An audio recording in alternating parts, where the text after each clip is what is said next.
Hello students, in this brief session you will learn about isomerism. Isomerism, which is one of the most fundamental topic of organic chemistry, and it's a basically backbone of organic chemistry. You can't imagine organic chemistry without isomerism, right? It's a fundamental part. So what is isomerism? So isomerism is nothing but it's a phenomenon of existence of isomers.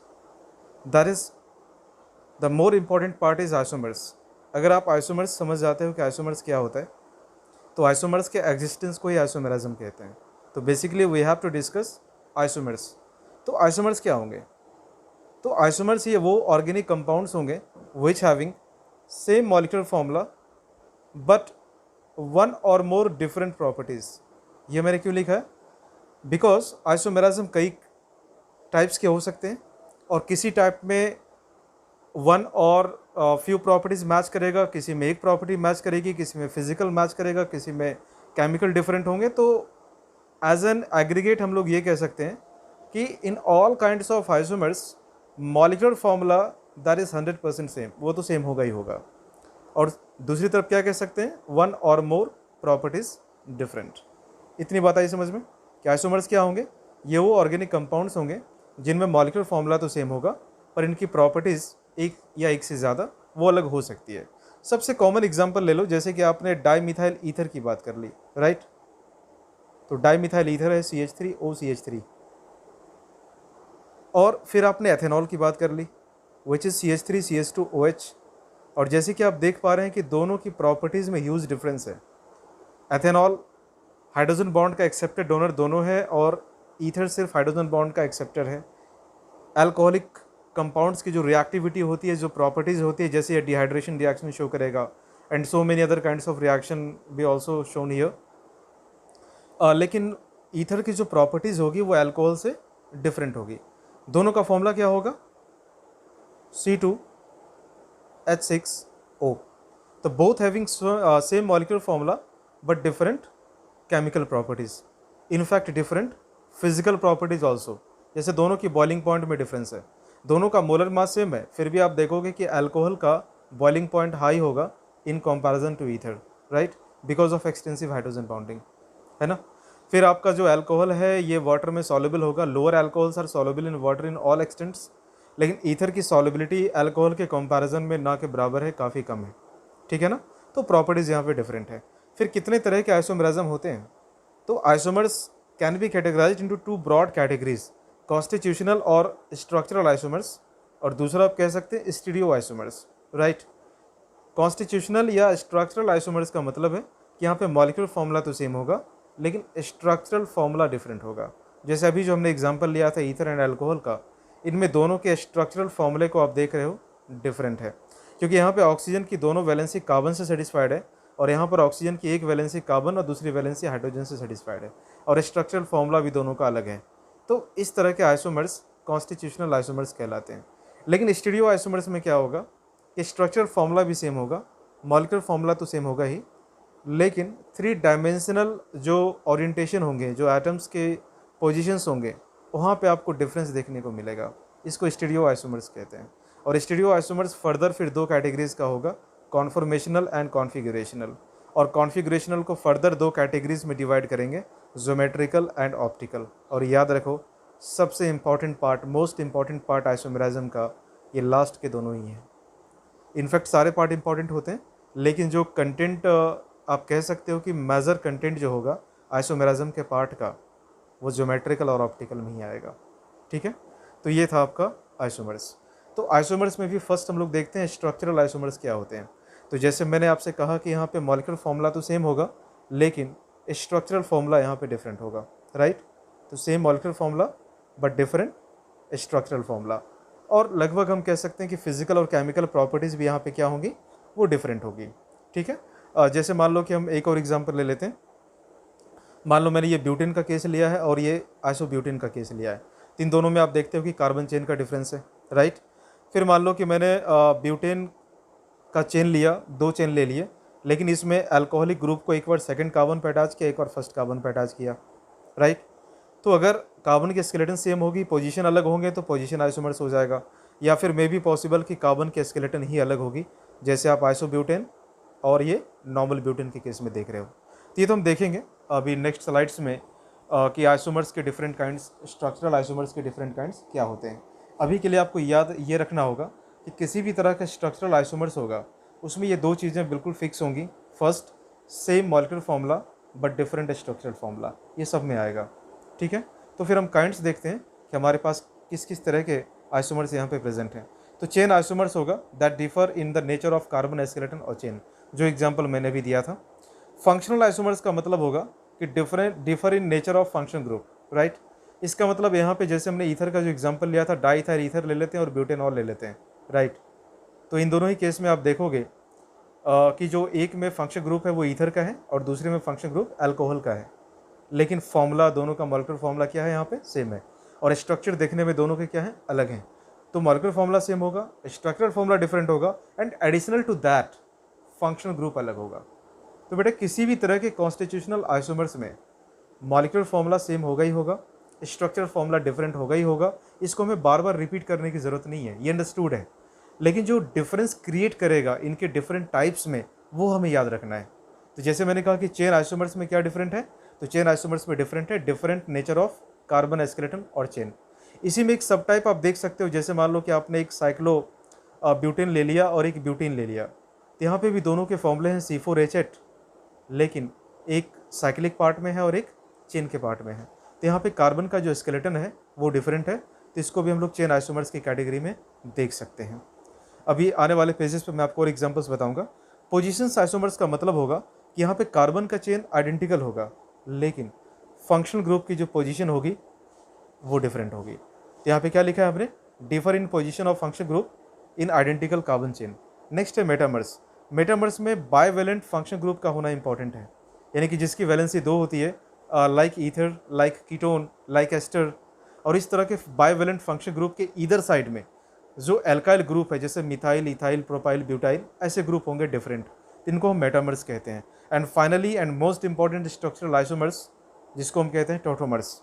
और ये इतना huge and vast topic है कि इस पर एक अलग lecture, एक अलग वीडियो लेक्चर मैं यहाँ पे अपलोड करूँगा। तो आज के सेशन में हम लोग 1 to 4 की बात करेंगे और 5th हम लोग उसके बाद देखेंगे। फिर भी मैं यहाँ पे बता दूँ कि टोटोमर्स होता क्या है। It exist due to simultaneous shift of hydrogen atom and pi bond at 1,3 position. और यहाँ पे ध्यान रखना कि फंक्शन ग्रुप दोनों टोटोमर्स में अलग होंगे। ये रियल स्ट्रक्चर होते हैं, इनको आइसोलेट कर सकते हैं। ये रेजोनेंस की तरह नहीं है, रेजोनेंस हाइपोथेटिकल है। और मैं इस वीडियो के डिस्क्रिप्शन में रेजोनेंस का लिंक डाल दूंगा, जिसे मैंने पहले ही अपलोड कर दिया था। तो रेजोनेंस को अगर आप पढ़ लेते हो साइमल्टेनियस, तो फिर एक डिफरेंस आप भी इसमें कर पाओगे कि टोटोमर्स और रेजोनेटिंग स्ट्रक्चर्स में क्या डिफरेंट है, राइट, क्या डिफरेंस है। तो फर्स्ट देखते हैं हम लोग चेन आइसोमर्स, जिसमें मैंने कहा कि यहाँ पे कार्बन स्केलेटन का डिफरेंस होगा। That's why it is also called as skeleton isomers और न्यूक्लियर आइसोमर्स, राइट। तो फिर एक एग्जांपल लेते हैं। सपोज करो कि हमने 5 कार्बन की चेन ली है, स्ट्रेट चेन लोगे तो इसको नॉर्मल पेंटेन कहेंगे, नॉर्मल पेंटेन। और मान लो कि एक ब्रांचिंग आपने यहाँ पे दे दी है लाइक दिस, तो आइसोपेंटेन कह देंगे। और अगर डुअल ब्रांचिंग दे दी है तो इसको नियोपेंटेन कहेंगे, राइट। तो एक आइसोपेंटेन है और ये नियोपेंटेन है, ठीक है। तो यहाँ पे चेन का डिफरेंस आ गया, राइट। और भी ले सकते हैं, जैसे मैंने अभी साइक्लिक और ओपन चेन का एग्जाम्पल दिया था, साइक्लोब्यूटेन और ये ओपन चेन, ये दोनों भी चेन आइसोमर्स हैं, क्योंकि इनका भी फॉर्मूला यहाँ पे क्या है, C4H8 है। एक चेन के पार्ट में होगा और एक साइक्लिक पार्ट में होगा, कुछ भी हो, दोनों के कार्बन स्केलेटन यहाँ पे डिफरेंट है, राइट। ऐसा हम लोग डबल बॉन्ड के केस में भी ले सकते थे कि मान लो मैंने 2 स्केलेटन बिल्कुल सेम रखे हैं, राइट, 2 स्केलेटन यहाँ पे मैंने सेम रखे हैं। तो अगर इसमें मैं डबल बॉन्ड की पोजीशन को चेंज करूँगा तो पोजीशन आइसोमर होगा, इसलिए ये गलती मत करना। लेकिन अगर आप यहाँ पे चेन के टाइप में ही डिफरेंस कर दो, जैसे मैंने ये यहाँ पे दिखा दिया है आपको कि नंबर ऑफ कार्बन दोनों में क्या है, सेम है, लेकिन नेचर ऑफ चेन क्या है, अलग है, तो ये दोनों भी आपस में क्या कहलाएगा, चेन आइसोमर्स, राइट। क्लियर है ये। नेक्स्ट है आपका फंक्शनल आइसोमर्स। तो फंक्शनल आइसोमर्स में आप ध्यान रखना कि इस बार फंक्शनल ग्रुप ही डिफरेंट होगा। जैसे मैंने एक एग्जांपल आपको दिया है, एक आप एस्टर का एग्जांपल ले लो लाइक दिस, ये एस्टर का एग्जांपल है, जिसको हम लोग मिथाइल प्रोपेनोएट कह देंगे। तो मिथाइल प्रोपेनोएट में कितने कार्बन है, 4 कार्बन है, और आप 4 कार्बन का कार्बोक्सिलिक एसिड ले लो, राइट। तो 4 कार्बन के कार्बोक्सिलिक एसिड और यहाँ पे 4 कार्बन के एस्टर, इन दोनों में अगर आप देखोगे तो फंक्शन ग्रुप ही अलग है। एक में आपने यहाँ पर एस्टर को दिखाया है और दूसरे में कार्बोक्सिलिक एसिड को। और जैसे पता है कि दोनों डिफरेंट ग्रुप्स हैं, तो इनकी जो रिएक्टिविटी होगी वो डिफरेंट होगी, इनकी फिजिकल प्रॉपर्टीज़ होगी वो डिफरेंट होगी।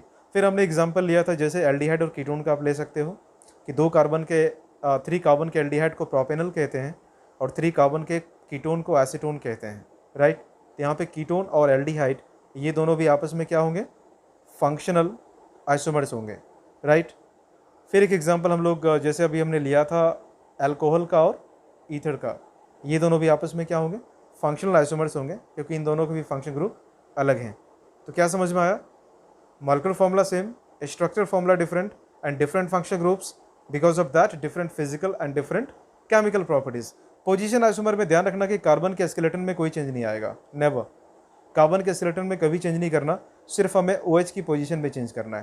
तो एक बार मैंने OH को सेकंड कार्बन पे लगाया और एक बार OH को मैंने फर्स्ट कार्बन पे लगाया, राइट। फिर मान लो एक कॉम्प्लेक्स स्ट्रक्चर ले लेते हैं, जैसे मान लो मिथाइल साइक्लोपेंटेन का केस लिया और यहाँ पे फंक्शन ग्रुप के पोजीशन को चेंज कर दो। तो एक बार आप इस पोजीशन पे लगा सकते हो, दूसरा आप यहाँ पे लगा सकते हो, तीसरा आप यहाँ पे लगा सकते हो और फोर्थ आप यहाँ पे लगा सकते हो। इन सभी केसेस में आप देखोगे कि कंपाउंड का स्ट्रक्चरल फॉर्मूला डिफरेंट मिलेगा। और आइडेंटिफाई करने के लिए कि whether this two are constitutional isomers और नॉट, इसका सबसे आसान तरीका है कि इनका IUPAC नोमेनक्लेचर, IUPAC नेमिंग आप लिख लो। और याद रखना किसी भी 2 आइसोमर्स के IUPAC नेम कभी भी सेम नहीं होंगे। तो जैसे आप फर्स्ट केस में कह रहे हो 2 ब्यूटेनॉल, राइट, और सेकंड केस का नाम क्या है, ब्यूटेनॉल या फिर 1 ब्यूटेनॉल, तो बेटा दोनों के IUPAC नेम क्या आ गए, डिफरेंट आ गए। इसका मतलब ये दोनों आपस में क्या है, आइसोमर्स हैं। मतलब मॉलिक्यूलर फॉर्मूला सेम होगा और IUPAC नेमिंग या नोमेनक्लेचर आप लिखोगे तो दोनों का अलग आएगा, तो इनको भी हम लोग आइसोमर्स कह सकते हैं, ठीक है। मेटामर्स की बात कर ले तो मैंने कहा यहाँ पे बाइवेलेंट फंक्शन ग्रुप का होना ज़रूरी है, जैसे ईथर है, जैसे आपके पास एस्टर है, या फिर जैसे आपके पास कीटोन है। इस तरह के अगर बाइवेलेंट फंक्शन ग्रुप होंगे तभी आप मेटामर्स को दिखा पाओगे, राइट। अब इन तीनों में देखो नंबर ऑफ कार्बन हमें सेम रखने हैं। तो फर्स्ट केस में मैंने ईथर में यहाँ पे 2 कार्बन ले लिए, लाइक C2H5 लगा दिया, और यहाँ पे भी 2 कार्बन ले लिए, C2H5 लगा दिया, टोटल 4 कार्बन हो गया ना। नेक्स्ट वाले में मैं एक प्रोपाइल का ग्रुप लूँगा C3H7 और दूसरा लूँगा मैं मिथाइल का ग्रुप। तो क्या एल्काइल सब्स्टिट्यूएंट्स दोनों साइड में अलग हो गए क्या, इसमें इथाइल एंड इथाइल सब्स्टिट्यूएंट है और सेकंड वाले केस में प्रोपाइल एंड मिथाइल सब्स्टिट्यूएंट है, राइट। और दोनों ही बाइवेलेंट फंक्शन ग्रुप्स हैं, टोटल कार्बन भी सेम है। तो इन दोनों ईथर्स को हम आपस में क्या कहेंगे, this two are metamers, right. Ester भी बाइवेलेंट फंक्शन ग्रुप होता है। तो एक बार मैंने यहाँ पे मिथाइल लगाया है और यहाँ पर इथाइल लगाया है, नेक्स्ट टाइम पे मैं यहाँ पे मिथाइल लगाऊंगा और यहाँ पे इथाइल लगाऊंगा, राइट। तो नंबर ऑफ कार्बन आप दोनों ही केस में देखोगे कि 4 कार्बन हमारे पास हैं, लेकिन दोनों का नाम अलग होगा। IUPAC नेम लिखते हो तो इस फर्स्ट वाले का नाम आएगा मिथाइल प्रोपेनोएट, इथाइल एथेनोएट। तो methyl propanoate and ethyl ethanoate, इन दोनों के IUPAC नेम अलग हैं, दोनों का स्ट्रक्चरल फॉर्मूला अलग है, तो ये दोनों आपस में मेटामर्स होंगे। फिर जैसे कीटोन का केस हम ले लेते हैं कि इथाइल एंड इथाइल ग्रुप लगा दिया तो टोटल यहाँ पे 5 कार्बन हो जाता है, राइट। फिर एक बार मैंने यहाँ पे मिथाइल ग्रुप लगाया और एक बार यहाँ पे प्रोपाइल ग्रुप लगाया, अभी भी आप देखोगे कि 5 कार्बन है, लेकिन दोनों का नाम अलग हो गया, दोनों का IUPAC नेम भी क्या होगा, अलग होगा। और जो फंक्शन ग्रुप है बाइवेलेंट, उसके ईदर साइड में नेचर ऑफ एल्काइल ग्रुप भी डिफरेंट है। तो ये भी एग्जाम्पल आपके हैं मेटामर्स के, ठीक है। तो टोटोमर्स हम लोग नेक्स्ट क्लास में डिस्कस करेंगे। तो इस क्लास के लिए इतना ही। इस वीडियो में लास्ट तक बने रहने के लिए thank you so much. Keep learning, keep enjoying chemistry. Thank you so much.